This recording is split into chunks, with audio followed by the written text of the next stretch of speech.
Hello! Nandito na naman tayo para magbasa ng isang liham na tiyak ay makakapagbigay diin at magbibigay ng lakas sa mga nakikinig. Ang susunod na kwento ay hindi biro. Isang kwento ng sakit, pakikibaka, at sa huli, kaligtasan.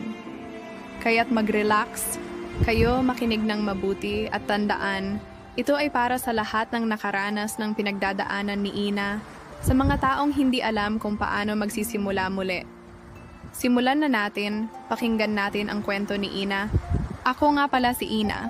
And storyang ito ay nangyari noong ako ay 16 years old ako, walang permanenteng tirahan, at walang matatawag na totoong pamilya. Hindi ko alam kung paano ako napunta sa ganitong sitwasyon. Isang taong palaging gutom, pagod, at laging naghahanap ng masisilungan sa lansangan. Minsan sa ilalim ng waiting shed, minsan sa likod ng mga abandonadong gusali. Basta may matutulugan, ayos na, wala akong matinong damit. Ang suot ko lang noon ay isang luma at kupas na dress na hindi ko na maalala kung saan ko nakuha.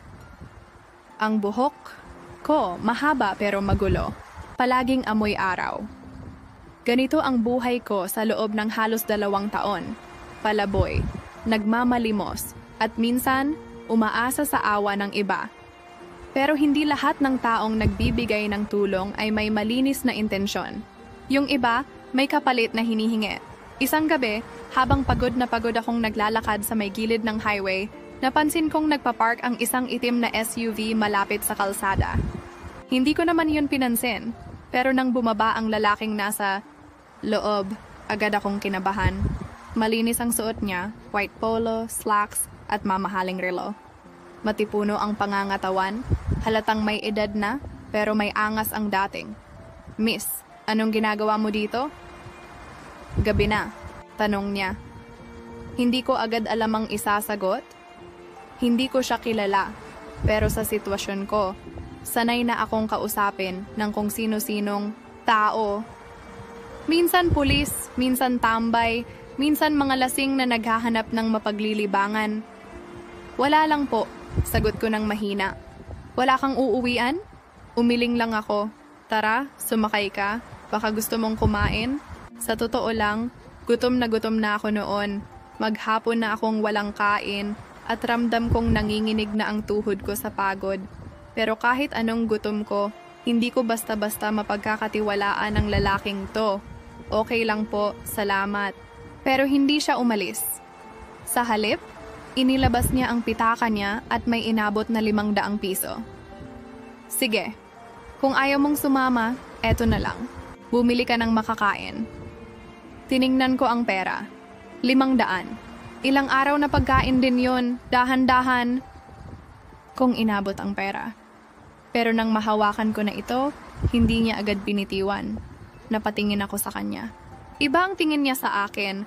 Hindi yung tingin ng isang taong nag-aabot ng tulong. Iba. Parang sinusukat niya ako, parang may hinihintay siyang gawin ko. Gusto mo pa ng mas malaking tulong? Tanong niya. Napalunok ako. Sa tono ng boses, niya parang may kasunod pang alok. Ako nga pala si Vic. Pakilala niya. Mayor ako dito sa probinsyang to. Biglang lumakas ang tibok ng puso ko. Mayor? Isang makapangyarihang tao? Hindi kita pipilitin, dagdag niya. Pero kung gusto mong mabuhay ng mas maayos, baka pwede kitang tulungan. Natigilan ako. Ilang beses na akong pinangakuan ng kung ano-ano ng iba't ibang tao, pero sa huli, wala namang nagbago sa buhay ko. Pero sa sitwasyon ko ngayon, may pagpipilian ba talaga ako? Tumingin ako sa madilim na kalsada, wala akong ibang pupuntahan. Gutom ako, pagod ako. At sa unang pagkakataon, may isang taong mukhang handang tumulong sa akin. At iyon ang gabing sinira ko. Hindi ko alam kung anong pumasok sa utak ko nang magdesisyon akong sumama kay Vic. Hindi ko alam kung bakit ko siya pinili. Kung dahil sa gutom, sa takot, o sa kawalan ng pagpipilian. Pero isang bagay lang ang sigurado. Sa gabing iyon, nagbago. Ang lahat, pumayag akong sumama sa kanya. Sa loob ng sasakyan tahimik kami. Ang ilaw mula sa street lights ay nagpapakita ng mga anino sa kanyang mukha.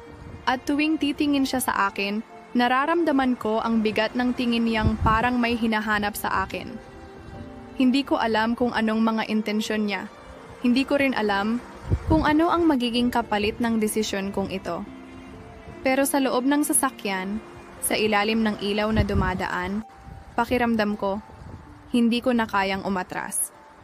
Habang binabaybay namin ang kalsadang walang katapusan, nagsimula akong makaramdam ng kaunting takot pero may halong pagkabighani. Ang mga kamay niya nakapatong lang sa manibela pero parang may ibang uri ng lakas na nararamdaman ko mula sa kanya. Hindi ko siya kilala pero ang aura niya, ang mga mata niya, ay tila nagsasabi ng maraming bagay. Hindi siya ordinaryong tao. Narito, tayo! Sabi niya nang makita ko ang isang mataas na gate. Ito ang bahay ko. Lumabas kami ng sasakyan at tinulungan niya akong maglakad papunta sa harap ng malaking bahay. Ang mga pader nito, may mga ornamentong mukhang mahal at ang mga ilaw ay parang naglalabas ng init tila nagsasabing welcome ako. Ngunit ang puso ko parang may pag-aalangan. Pumasok ka muna, sabi ni Vic habang binubuksan ang pinto. Magpahinga ka, magtutulungan tayo. Dahil sa antok at pagod, hindi ko na naisip kung anong mga kasunod na mangyayari.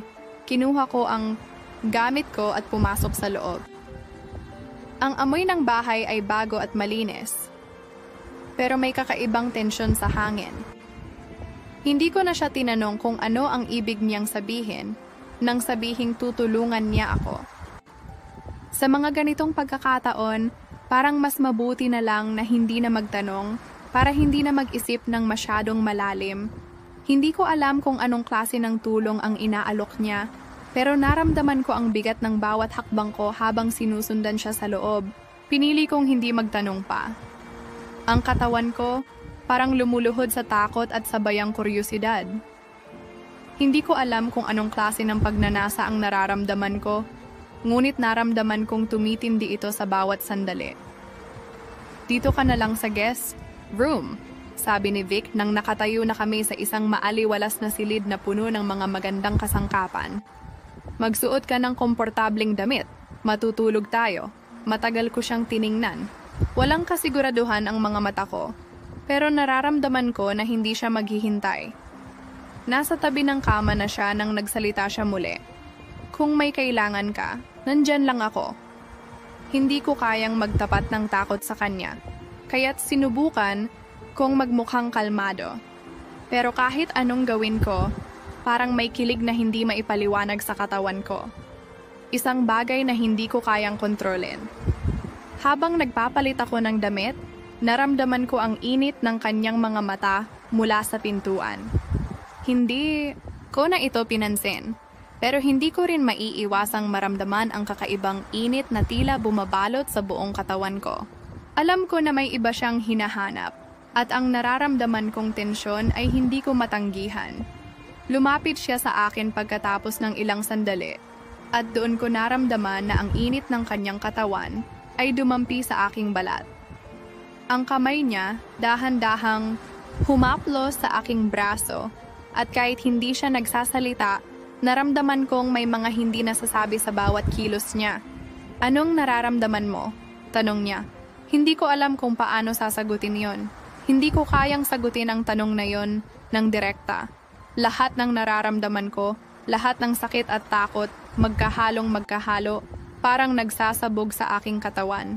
At habang tinitingnan ko, siya natatakot ako na baka hindi ko kayang magtago ng lahat ng iyon.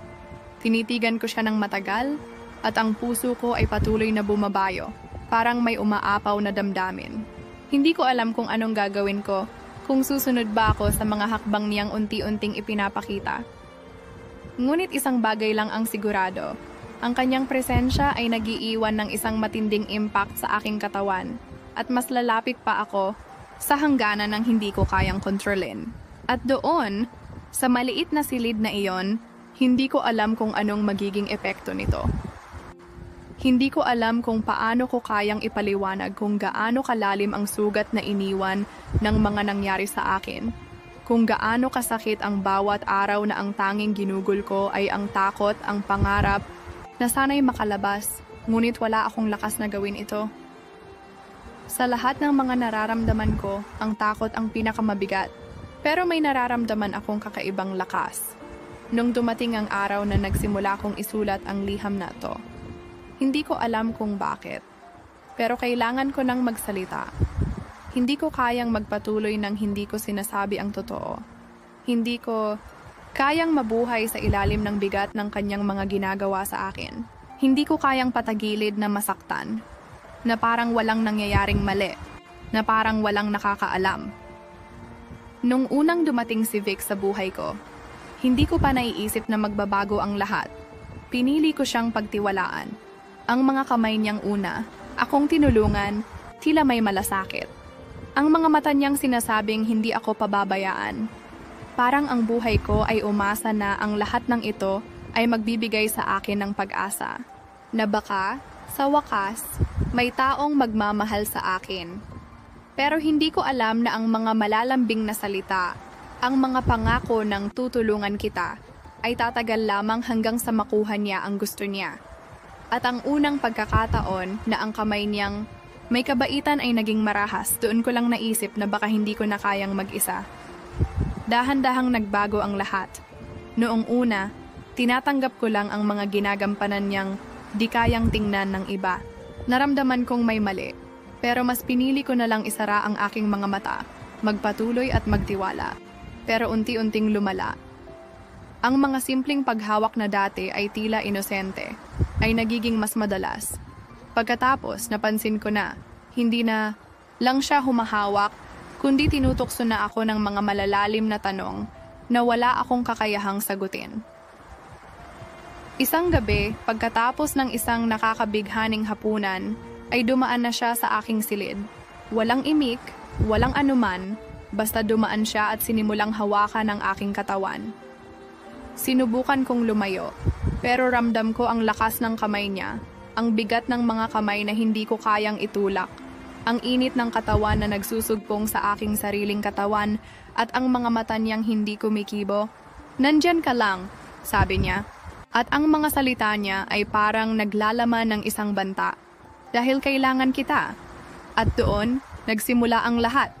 Ang mga kamay niyang nagiging galit, ang mga mata niyang puno ng pagkamuhi, hindi ko na maintindihan ang ginagawa niya. Sa bawat ulos ng mga kamay niyang masakit, parang umaabot ang pagnanasa. At sa bawat sagot ko, tila mas nadudurog ang puso ko. May mga araw na nagtatago ako, umiiyak ng mag-isa, na parang wala akong magagawa. Parang ang katawan ko, wala na. Hindi ko na siya kayang itulak. Hindi ko na kayang magsalita. Nang magsimula siyang magpatuloy sa araw-araw na pang-aabuso, hindi ko na alam kung saan ako pupunta. Walang kaligtasan, walang takas. Parang ang bawat araw ay parehong pakiramdam. Pagmulat ko sa umaga, takot, at ang lahat ng nangyayari, tila hindi ko kayang ipaliwanag. Ako na lang. Ako na lang ang sumasagot sa mga tanong. Pero ang takot ay nanatili sa puso ko. At ngayon, parang sumabog ang lahat. Habang ang bawat salita ay lumalabas sa kanyang mikropono, nararamdaman ko ang mga mata ng buong mundo sa akin. Wala nang lihim, wala nang takot na matago. Ang mga tao ay nakikinig, at may mga pumatol, may mga humusga. Puno ng galit at hinagpis ang mga komento. Nakalutang ang mga salitang, "Bakit hindi ka nagsalita noon pa? Bakit ngayon lang?" Ang mga tanong na tumusok sa puso ko. At sa bawat tanong, naglalaban ang mga damdamin ko. Kung tama ba akong magsalita? Kung may mali ba akong ginawa? Kung mali ba ang desisyon kong magsalita? Pero anong magagawa ko? Wala na akong ibang paraan kundi magtapat. Habang ang mga komentaryo ay nagsasalita ng matitinding pahayag, wala na akong nararamdaman kundi ang mga mata ni Vic. Nandyan siya, tahimik, ngunit ramdam ko ang galit na umaabot sa buong katawan ko. Ang mga mata niyang puno ng pagkabigo. Parang sinasabing, "Paano mo ko ginanito? Paano mo ako pinahiya sa mga tao?" Hindi ko alam kung ano ang mangyayari sa susunod. Hindi ko alam kung anong gagawin niya sa akin. Pero sa mga oras na iyon, natutunan kong tanggapin na ako'y nasa isang sitwasyon na wala akong magagawa. Sinabi ko na, At ang bawat salitang naririnig nila, iyon na ang katotohanan ko. At si Vic, galit na galit siya. Hindi siya makapaniwala. Parang ang lahat ng mga tao ng kanyang kontrol sa akin, naglaho sa isang saglit. Nagalit siya, hindi lang sa akin, kundi sa sarili niyang pagkatalo. Hindi siya makapaniwala na kaya kong itaas ang aking boses. Hindi ka makakalabas ng buhay sa lahat ng ito, sigaw niya. Wala kang kakayahang magsalita, wala kang kwenta ng wala ako. Pero sa mga oras na iyon, napagtanto ko na ang tunay na takot ay hindi na sa kanya, kundi sa sarili ko, sa kung paano ko siya pinili. Ngunit sa bawat pag-amin ko at sa bawat kalungkutan, napagtanto ko na ang tunay na lakas ay hindi ang katawan, kundi ang pagpili ko na magsalita na hindi siya mananalo sa lahat ng ito. At habang ang mundo ay naglalabas ng reaksyon, ang pinakamahalaga ay ang pagkakaroon ng tapang. Pagkatapos ng liham, hindi ko na kayang magtakip. Ang buong mundo ay alam na ang nangyari, ang mga bagay na matagal ko nang tinatago, ang mga lihim na itinago ko sa dilim ng aking puso. Pagkatapos ng araw na iyon, ang buhay ko ay hindi na muling naging pareho. Habang ang mga komento sa social media ay punong-puno ng galit, sympathy at mga tanong, wala akong magawa kundi magbasa at maghintay.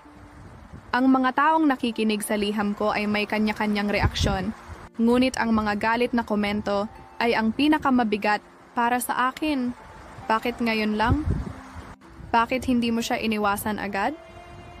Dapat may tapang ka na magsalita noon pa. Ang mga tanong na iyon ay naguukit ng sugat sa puso ko. Wala akong sagot. Hindi ko alam kung paano ko magiging makatarungan ang aking mga desisyon. Marami akong tanong din sa sarili ko. Bakit nga ba ako nagpaiwan sa kanyang mga kamay? Bakit ko siya pinili kahit na nararamdaman kong mali? Hindi ko alam kung paano ko pa kayang patunayan sa sarili ko na hindi ko kasalanan ang nangyari. Ngunit, may isang bagay na hindi ko kayang alisin mula sa sarili ko. Ang takot. Takot na balikan niya ako. Takot na paparusahan niya ako. Hindi ako sigurado kung anong magiging reaksyon niya, kung anong kahihinatnan ko matapos ang lahat ng ito. Si Vic, si Mayor Vic. Hindi ko na alam kung paano ko haharapin siya. Sa kabila ng mga komento ng mga tao, hindi ko matanggal ang kanyang mga mata mula sa aking isip. Puno ng galit, puno ng pagkabigo, at puno ng takot na ang lahat ng ito ay magiging isang malaking pagkatalo para sa akin. Naglakad ako sa mga kalsadang iyon, patuloy na sinasaktan ng mga alaala ng gabi na hindi ko makakalimutan. Habang tumatagal, napansin ko ang mga pagbabago sa paligid ko. Ang dating mga kaibigan ko na akala ko'y makikinig at susuporta ay nagkaroon ng mga kakaibang reaksyon. Ang mga dating komportableng mukha ay naging malayo. Naramdaman ko ang malamig na hangin sa paligid ko, na parang lahat ng relasyon ko ay nagsimula ng magbago. May mga tao na nakikipag-usap sa akin na parang wala akong kasalanan, at may mga tao rin na tumalikod na lang na hindi ko na kayang makausap pa. Parang nagiging ako na lang ang may kasalanan sa lahat ng nangyari, at habang ang mundo ay patuloy na umiikot, ako'y nakatayo sa gilid, hindi malaman kung saan patungo ang buhay ko. Ang mga paratang ni Vic ay naging isang pahirap sa akin. Pinipilit niyang gawing kasalanan ko lahat ng nangyari. Wala kang kwenta. Wala kang magagawa. Ang mga salitang iyon, hindi ko na kayang tanggapin, pero patuloy pa rin niyang binabato sa akin. Minsan, nag-aalala akong baka totoo siya. Baka wala akong magawa para itama ang mga pagkakamali ko. Hindi ko alam kung anong klaseng tao si Vic, pero ang alam ko lang, hindi ko na siya kayang takot-takutin pa. Ang mga paminsang galit na tingin niya, ang mga banta, ay parang mga asong nag-aalulong sa aking utak. Sa mga gabing hindi ko kayang matulog, nagbabalik ang mga alaala ng gabing hindi ko kayang kalimutan. Ang mga kamay niya, ang init ng katawan niya, at ang mga huling salitang binitiwan niya bago siya tuluyang umalis sa aking buhay. Wala akong kaligtasan. Hindi ko alam kung kailan ko siya muling makikita. Hindi ko alam kung anong magiging epekto ng liham ko sa buhay ko, sa pamilya ko, at sa mga taong nakapaligid sa akin. Ang mga konsekwensya ng liham ko ay hindi lang para kay Vic. Ang epekto nito ay umabot sa lahat ng aspeto ng buhay ko. Hindi ko lang natanggal ang takot kay Vic, kundi pati ang takot na baka hindi ko kayang ayusin ang lahat ng mga sugat na naiwan ko sa mga taong iniwasan ko o pinalitan ng mga galit na salita. Hindi ko alam kung anong magiging buhay ko sa mga susunod na araw. Kung maghahanap pa ako ng paraan para magpatuloy, o kung magtitiis na lang ako sa mga pinili kong desisyon, ang mga tanong ay patuloy na naglalaro sa aking isipan. Ano ang mangyayari sa akin? Hanggang saan ako kayang dalhin ng mga desisyon kong ito? Hindi ko alam kung ano ang susunod, ngunit isang bagay lang ang sigurado. Habang sinusubukan kong maglakad ng matuwid, tila ba ang bawat hakbang ko ay tinatamaan ng sakit, ng guilt. Minsan, naiisip ko kung saan ako nagkamali, kung bakit hinayaan ko nang mangyari ang lahat ng iyon. Bakit hindi ko agad pinigilan si Vic? Bakit ko siya pinili? Hindi ko kayang sagutin ang mga tanong na iyon sa ngayon, at madalas, naiisip ko na baka hindi ko na rin kayang tanggapin ang mga sagot kung sakali man. Ang guilt ay parang isang mabigat na anino na hindi ko matakasan. Naalala ko kung paano siya nagsimula na parang isang tao na handang magbigay ng tulong. Si Vic sa unang tingin ay isang mabait na tao. Nakita ko siya bilang isang daan patungo sa mas magandang buhay. Isang buhay na puno ng seguridad at kahit konting kaligayahan. Pero, habang tumatagal, ang lahat ng iyon ay naging isang masalimuot na laro. Ginamit niya ang lahat ng insecurities ko, lahat ng kahinaan ko, upang kontrolin ako. Bakit hindi ko nakita iyon agad? Bakit hindi ko pinansin ang mga hinala ko? Siguro, kasi noong mga oras na yon, naguguluhan ako. Laking gulat ko nang malaman na ang mga bagay na akala ko ay palatandaan ng pagmamahal ay isang uri ng pagsasamantala. Hindi ko masisi ang sarili ko na magpatuloy kasi takot na takot ako. Hindi ko alam kung saan pupunta o kung anong mangyayari sa akin. Ang sakit ng bawat pagkakataon na pinili kong patuloy na magtiis. At hindi ko kayang baguhin iyon. Pinipilit kung balikan ang mga araw na iyon, na parang tinatanong ko ang sarili ko kung saan ba ako nagkamali. Nais ko sanang magsisi, ngunit ang mga saloobin ko ay masyadong magulo. Habang binabalikan ko ang mga alaala, napansin ko na parang may mga pagkakataon na hindi ko kayang kumilos. Parang may puwersa sa paligid ko na nag-uutos, na nagpipilit iparamdam sa akin na wala akong karapatang magsalita. Tinutukso ako ng takot, pinapalakas ng bawat araw na ako lang mag-isa. Pero isang araw, unti-unti ko ring napansin na ang sakit na nararamdaman ko, hindi na lang dahil sa mga nangyari sa akin, kundi dahil sa sarili ko. Pati ang katahimikan ko, pati na rin ang pagsisisi, ay nagsisilbing dagdag na pagkatalo. Minsan, tinatanong ko pa ang sarili ko, bakit ko hinayaan na mangyari ang lahat ng ito? Bakit hindi ko ipinaglaban ang sarili ko? Hindi ko alam kung anong sagot ang hanapin ko. Pero unti-unti kong nauunawaan na ang mga tanong na iyon ay hindi lamang mga tanong na nagpapahirap sa akin. Ito'y mga tanong na patuloy na humuhubog. Sa akin, patuloy na tinuturuan akong makita ang mga puwersa na nagkontrol sa akin. Hindi ko kayang palusutin ang sarili ko at sabihing wala akong kasalanan. Sa bawat sakit, sa bawat halakhak ni Vic, at sa bawat sigaw ng aking katawan, natutunan ko na hindi ako ang dapat sisihin. Hindi ko na kayang patagilid na magtago, at nararamdaman ko na kailangan kong labanan ang mga kasinungalingan na ito. Ngunit hindi ito madali. Ang mga saloobin ko ay naguguluhan pa rin. May mga araw na ang puso ko ay puno ng galit kay Vic, pero mas marami ang mga araw na ang galit ko ay nakatago sa pusong sugatan. Pumapalakpak ang mga alaala sa aking utak, at ang takot na minsan ay dulot ng sariling pagkatalo ay nagsisimula ng magbago. Hindi ko na kayang itago ang sarili ko sa mga kasinungalingan na ginawa ko upang makaligtas. Hindi ko na kayang pabayaan ang sarili ko na magpatuloy sa ganitong sitwasyon. Sinasabi ng mga tao na kailangan ko ng tulong, Ngunit paano ba ito makakamtan? Paano ba ang maghanap ng tulong kung ang sarili ko mismo ay tila nahulog na sa ilalim ng kanyang kontrol?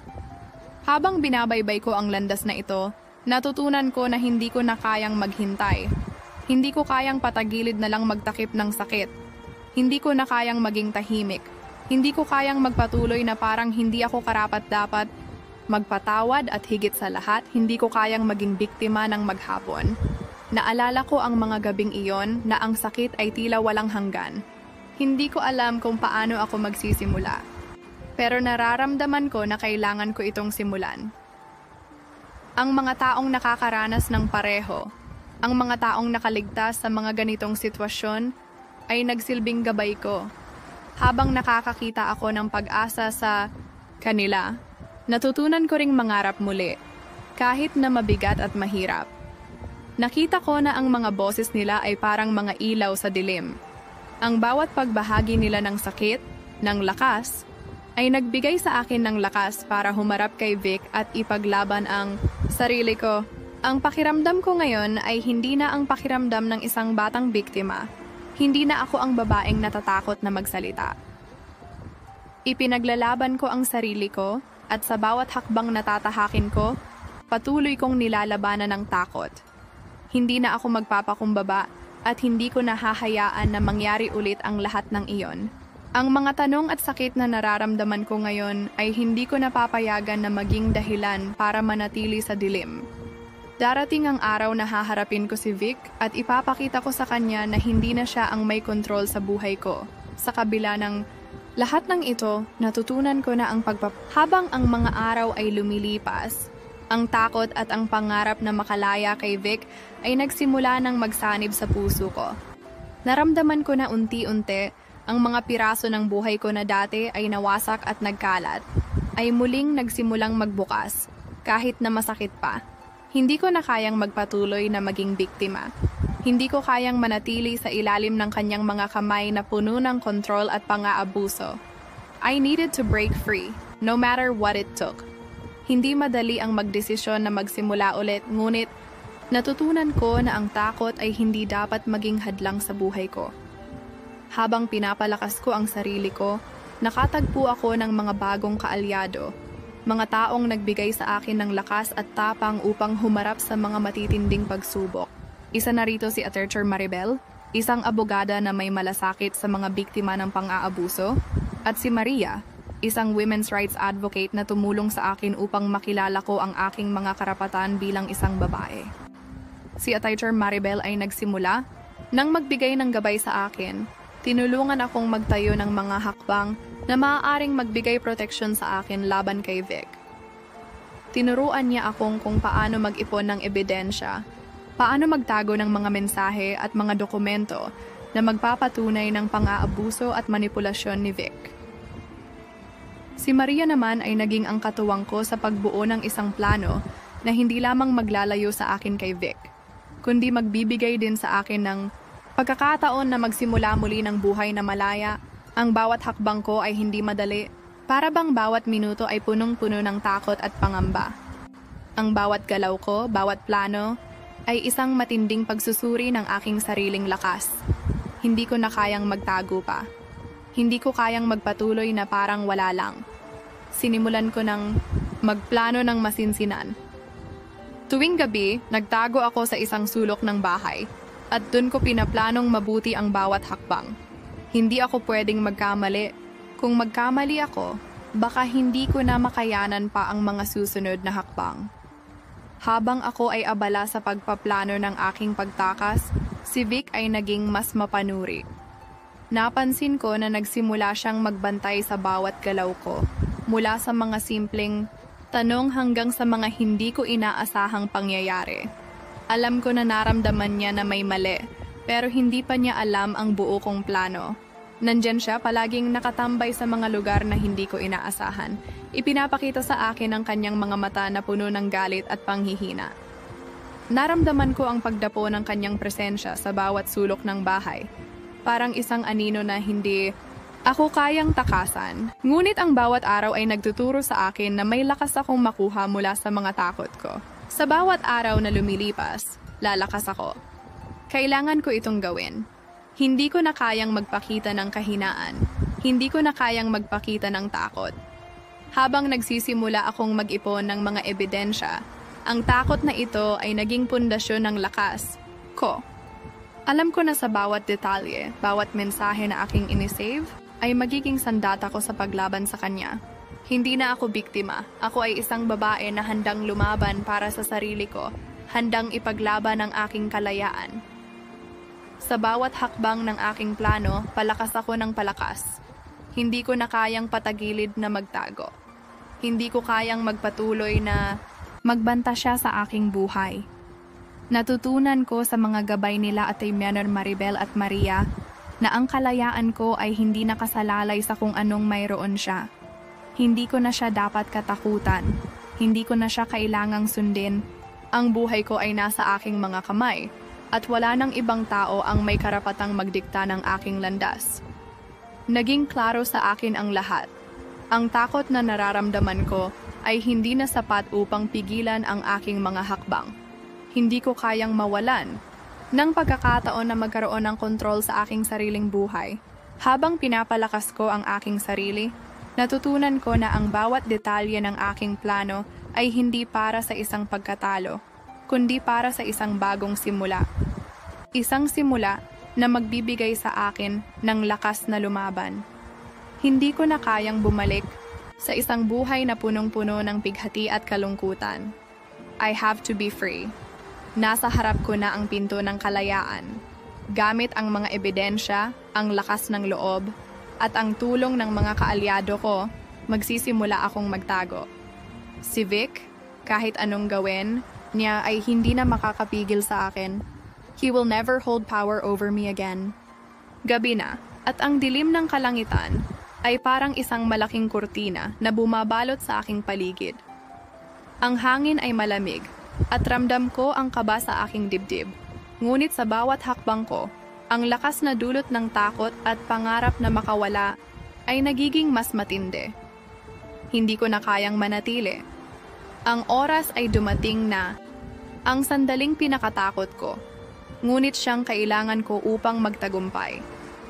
I was running for my life. Sa ilalim ng dilim, hinanap ko ang pinakamabilis na paraan palabas ng bahay. Ang mga susi ng kotse na iniwan ni Vic sa lamesa ay aking kinuha at itinago. But I knew I couldn't use the car. It would be too risky. Hindi ko kayang magka-aberya. I had to move fast. Tumakbo ako patungo sa likod ng bahay. Dahan-dahang naglalakad upang hindi magising si Vic na tila natutulog lang sa kanyang kwarto. Pero habang pinapalakas ko ang aking mga hakbang, natakot ako na baka magising siya. Baka magising siya at malaman na nawawala na ako. Papalapit na ako sa gate ng bahay, pero isang tunog ang bumasag sa katahimikan ng gabi. Isang malakas na kalabog, at narinig ko ang boses ni Vic. "Ina!" sigaw niya. "Ina, saan ka pupunta?" Ang puso ko ay sumabog sa takot, ngunit hindi ko na kayang magpatuloy sa pag-iisip ng mga posibleng mangyari. Kailangan ko na tumakas. Tumakbo ako, at habang tumatakbo, naramdaman ko ang bigat ng aking mga paa sa kalsada. Tumatakbo ako sa dilim, sa mga kalye na hindi ko alam, nang walang pakialam sa kung saan ako papunta. Hindi ko iniisip kung saan ako magtutungo.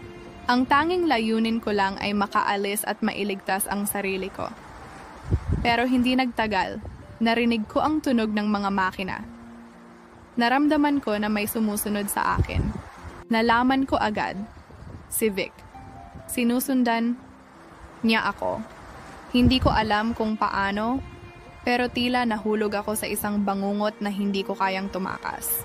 Mas mabilis siya, mas malakas, at ang takot ko ay umabot na sa rurok. Kung mahuli niya ako, tapos na. Alam ko na ang mangyayari, hindi na ako makakaligtas. Ngunit isang sulyap ang nakita ko sa dulo ng kalsada. Isang ilaw, isang sigla, isang ligtas na lugar. Ang mga kaalyado ko, sina Teacher Maribel at Maria, ay naghintay sa isang lugar na kung saan ako makakatakas. Inabot ko ang kanilang mga kamay, tinutulungan nila akong makalabas mula sa kalsadang iyon.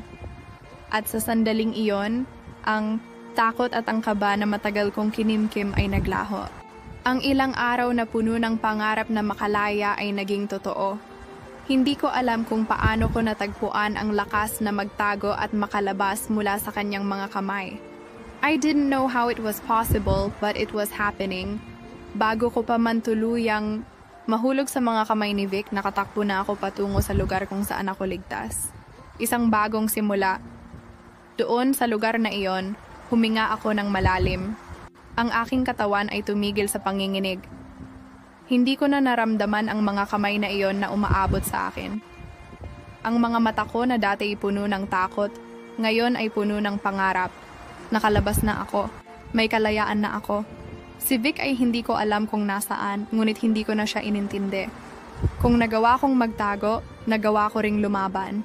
At sa bawat hakbang ko palayo sa kanya, natutunan kong ang buhay ko ay hindi nakatali sa kanya.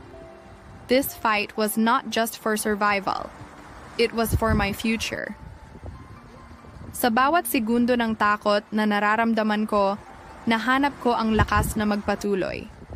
Hindi ko alam kung anong mangyayari sa akin pagkatapos ng gabing iyon. Pero ang isang bagay na sigurado ako, matapos ang mga buwan ng takot at paghihirap, dumating ang araw na ipinaglalaban ko na ang aking kalayaan. Ang bawat hakbang patungo sa paglaya ay parang isang mabigat na pasanin sa aking mga paa. Ngunit sa bawat hakbang ko, ang sakit ay nagiging mas magaan. Ang takot ay nagiging mas malayo. I had run away from Vic, but I was only at the beginning of my journey to find true freedom. Ang tulong ni Attorney Maribel, pati na rin ang mga ebidensyang aking nakolekta, ay naging malaki ang papel sa pagpapahintulot sa akin na magsampa ng kaso laban kay Vic. Hindi ko alam kung saan magsisimula, pero si Attorney Maribel at ang mga kaalyado ko ay nagsilbing gabay. Tinuruan nila akong paano harapin ang mga pagsubok sa legal na proseso. Ang bawat hakbang ay puno ng takot at pangarap na maipaglaban ko ang aking sarili, pero pinipilit kong maging matatag. Ang unang araw ng paglilitis ay parang isang bangungot na matagal kong iniiwasan. Lahat ng mata ay nakatingin sa akin, at ang mga boses ng mga tao sa courtroom ay parang mga tinig na pumipigil sa aking lakas. Ngunit alam ko, hindi ko na pwedeng hayaan ang takot na humadlang pa sa aking laban. I had to face it head on. With my lawyer beside me, I stood tall and said what I needed to say. Ang proseso ng paghahatid ng katarungan ay hindi madali. Nandyan pa rin ang takot na baka hindi siya maparusahan, na baka ang mga salita ko ay hindi pakinggan. But through each grueling day, I realized that I wasn't alone. The support I found through those who believed in me, my lawyer, and those who had been through similar situations, kept me moving forward. The people who once judged me for staying silent now saw me as a woman fighting for her life, for my future. Nang tuluyan nang naaresto si Vic at siya ay sinampahan ng kaso, parang ang bigat na matagal kong pinapasan ay unti-unting nawawala. Ngunit ang laban ay hindi natapos doon. Naramdaman ko na ang tunay na katarungan ay hindi lang sa paghuli kay Vic, kundi sa kakayahan kong makalaya at muling buuin ang aking buhay. Hindi ko na kailangan pang patagilid na mamuhay sa ilalim ng kanyang kontrol. Sa bawat araw na lumilipas, natutunan kong tanggapin ang aking mga sugat at magsimula ulit, mas malakas, mas buo. Ang trauma ng nakaraan ay patuloy na naroroon, ngunit natutunan kong yakapin ito. Hindi ko pinipilit kalimutan. Ang mga alaalang iyon, ang mga hirap na dinanas ko, ay hindi mawawala. Ngunit natutunan kong gamitin ang mga ito bilang lakas. I started speaking up, sharing my story, not to seek sympathy, but to inspire others who were still in the shadows of their own abusers. I wanted them to know that there is hope, that you can survive, and that your past doesn't define your future. I also realized that healing doesn't come overnight. It's a long journey, and sometimes you take 2 steps forward and 1 step back. but I promised myself that I wouldn't stop fighting. Every day I would take small steps toward reclaiming my power. I wasn't the broken woman who first walked into Vic's life anymore. I was a survivor, and the woman standing before the world now was someone who had learned to rise after being knocked down. I spent time healing, not just physically, but emotionally. I found new friends, new connections, and slowly but surely, I allowed myself to trust again. My scars were no longer a symbol of my pain. They were reminders of how strong I had become. I surrounded myself with people who uplifted me, people who saw me for who I truly was, not for the victim I once thought I was. Eventually, Vic's trial came to an end. He was convicted of his crimes and sentenced to prison. But even with his punishment, I knew that my victory wasn't just in the legal system. It was in reclaiming my life. I had taken back the power he had stolen from me, piece by piece, and now I was finally free. Though the trauma of my past would always be a part of me, I had learned that it didn't define me. I had overcome the darkest days of my life and emerged stronger, wiser, and ready to embrace the future. No longer was I the broken woman in fear. I was a survivor, and my journey had just begun. And as I shared my story with others, I realized that healing doesn't mean forgetting. It means finding the strength to move forward, one day at a time. Maraming salamat sa pakikinig sa kwento ni Ina. Ipinakita niya sa atin na kahit gaano pa kabigat ang ating pinagdadaanan, may pag-asa pa rin na makatawid, makabangon, at magsimula muli. Kung ikaw man ay dumadaan sa isang mahirap na sitwasyon, tandaan mo, hindi ka nag-iisa. Maghanap ng lakas, maghanap ng tulong, at huwag matakot na magsalita. Huwag kalimutan, patuloy lang tayong magsuporta sa isa't isa. Ang mga kwento tulad ng kay Ina ay nagsisilbing paalala na ang laban ay hindi natatapos. At ang bawat hakbang patungo sa kalayaan ay mahalaga. Hanggang sa muli, mag-ingat at magpalakas.